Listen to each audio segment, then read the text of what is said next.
Hello friends, good morning. Welcome back to today's session. Let us start with the second case, that is Euler's formula for buckling of a column with both ends fixed. So here I have taken a vertical column. This blue colored line is a vertical column which is fixed at both ends. Now when you are applying these two compressive loads, under the two compressive loads it gets deformed. So the new buckled or the deformed shape is shown with the dome shaped thing. So the maximum deflection here is y at a distance of x from the top end. Now I need to show the reactions here. P and P are always opposite to each other. These are the compressive loads. Now moment caused by this force P with respect to this section XX. So it is P into Y. P is moving upwards, Y is like this. So this P is trying to rotate the beam like this in a clockwise direction, like this, right? So like this in a clockwise direction. So the reaction at the support is opposite, it is anti-clockwise, right? So I hope you got to know why I have given this as anti-clockwise. Similarly जो यहाँ पे ये force है ऊपर का, right? So this force P into this distance y, so the sense of rotation here is anti-clockwise. यहाँ पे देख लो P into y, so it is like this, it is like this. From here if you want to show, it will move like this. So this is anti-clockwise, right? So the resistance here should be clockwise, right? So I'll show the resistance here as clockwise. So the value here is m, here also it is m, right? So with this backdrop, let me start with the solution part. So bending moment at section XX is given by bending moment at section XX is given by, so mx, here in this particular case it is p into y minus p into y. I told you why it is minus, right? If you just consider the section up to xx, and if you just consider this curve, just consider this curve up to section xx, so this curve is considered as negative, that is the reason it is negative sign. So p into y is the moment, right? So about section xx, it is p into y, which is anti-clockwise, and it is taken negative. Next also you are having this moment m at this particular point. So the moment m with respect to xx, it is clockwise. So clockwise is taken as positive, so it is plus m. This was anti-clockwise, so I have taken it as negative. This is clockwise, so I am taking it as positive, right? Now from deflection equation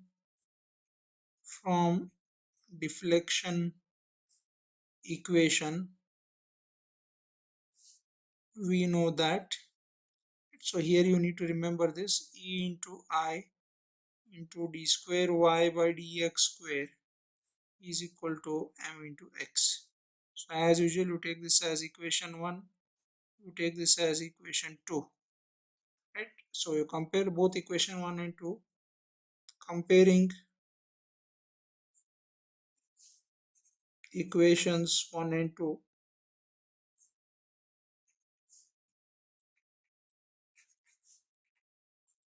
we get, so what would be getting here, e into I d square y by dx square is equal to minus p into y plus m, right? So this is what is the outcome what we get.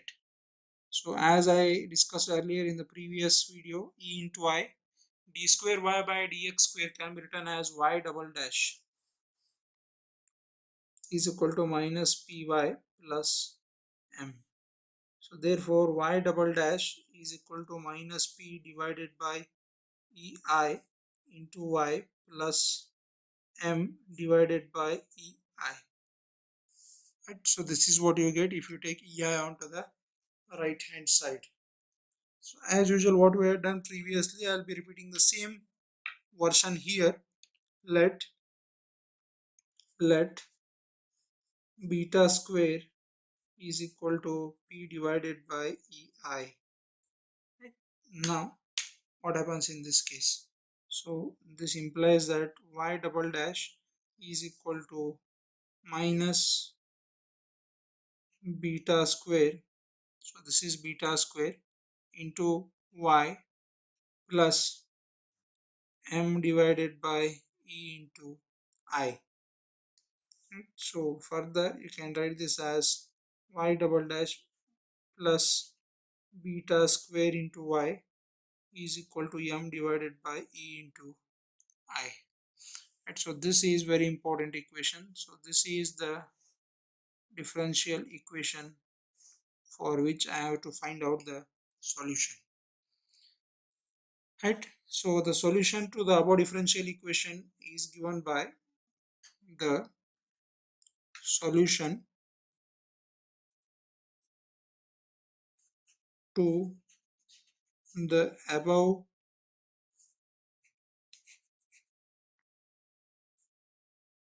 differential equation is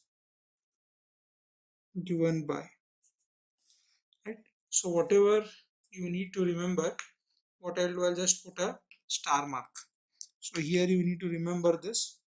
So the general solution is given by y is equal to a sine beta x plus b cos beta x plus m divided by p.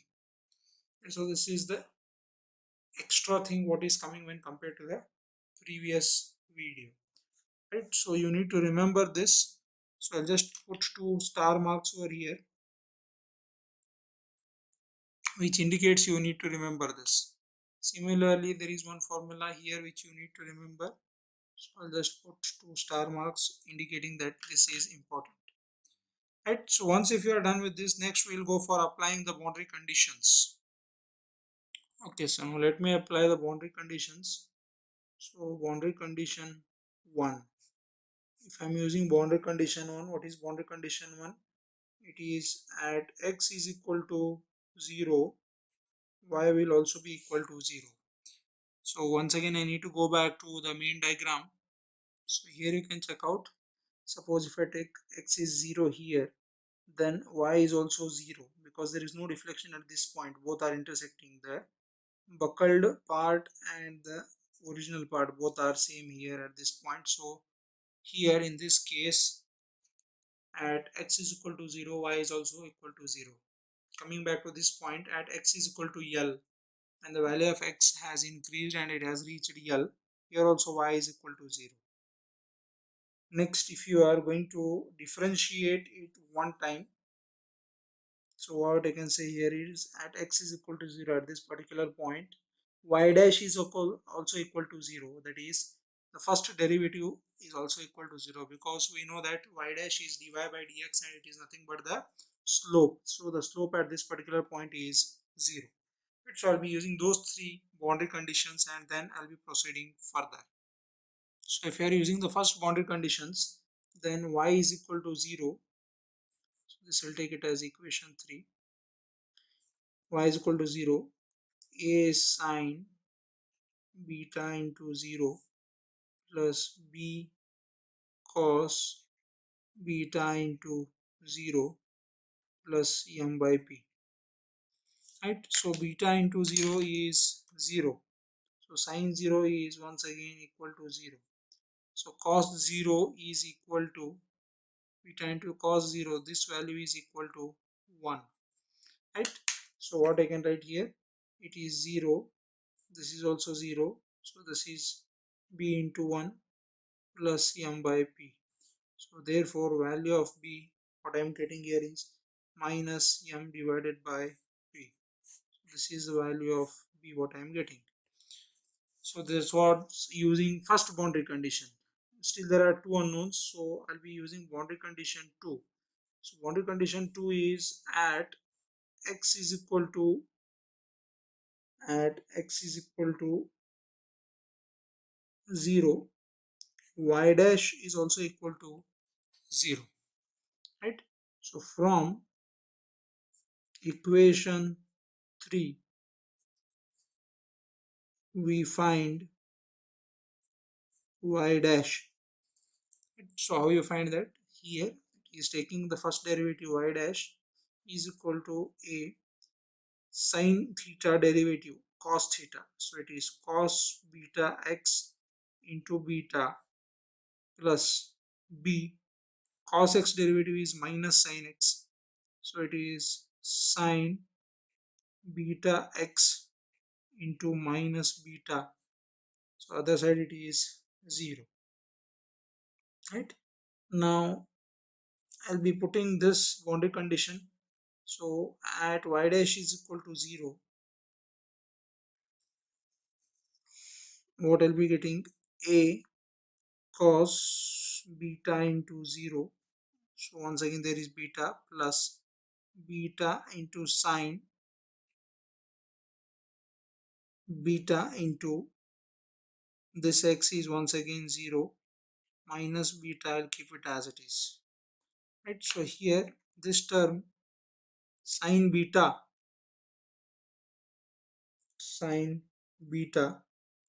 will be equal to 0, because sine beta into 0 is 0. Anything multiplied by a 0 is always 0. Now here what I'll be getting here is 0 is equal to beta into 0 is 0. So cos 0 is 1. Cos 0 is 1. So I'll be getting a into beta is equal to 0. Right. So therefore what will be the value of a? Value of a will be equal to 0.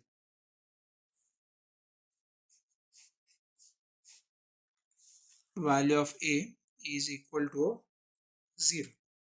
Right. So once if you get this value, next I'll be going for the third boundary condition.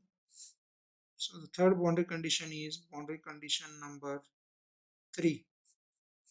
So it says at x is equal to L, y is equal to 0. So you need to use this boundary condition, right? So at x is equal to L, y is equal to 0. So you go back to equation 3 and put the values there in this, right? Put the values here in this. X is equal to L and y is equal to 0. So if you are going to put that, let me check out what I'll be getting. So y is 0 is equal to a sine beta L plus b cos beta into L plus m by p. Right? Now what I'll be getting here is,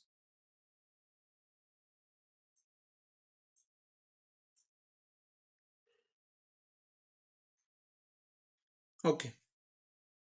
Now here the first term will automatically become 0. Why? Because value of a is 0. 0 multiplied by anything is 0. Now therefore 0 is equal to b value is minus m by p given to me in the problem. Sorry, it is calculated into cos of beta into L plus m divided by p. You need to take common among these two terms. So the common among these two terms is 0 is equal to m by p 1 minus cos of beta L. Right. So what I can say here is m by p cannot be equated to 0. So this implies that 1 minus cos of b into L is equal to 0. This further can be written as cos b into L is equal to 1. Right? So when cos theta is equal to 1, apart from 0, cos theta is equal to 1. So suppose cos 0 is equal to 1, but I don't want the value of VL as 0. So it is cos 180. So cos, let me check out, cos 180. So it is coming minus 1. How about cos 360? Yes, it is 1. So when cos beta into L is equal to 1, so what here it indicates is, therefore beta into L is equal to 360. So 360 is 2 pi. Right, now you need to square it on both the sides. So in the previous step you got beta into L is equal to 2 pi. So squaring both sides,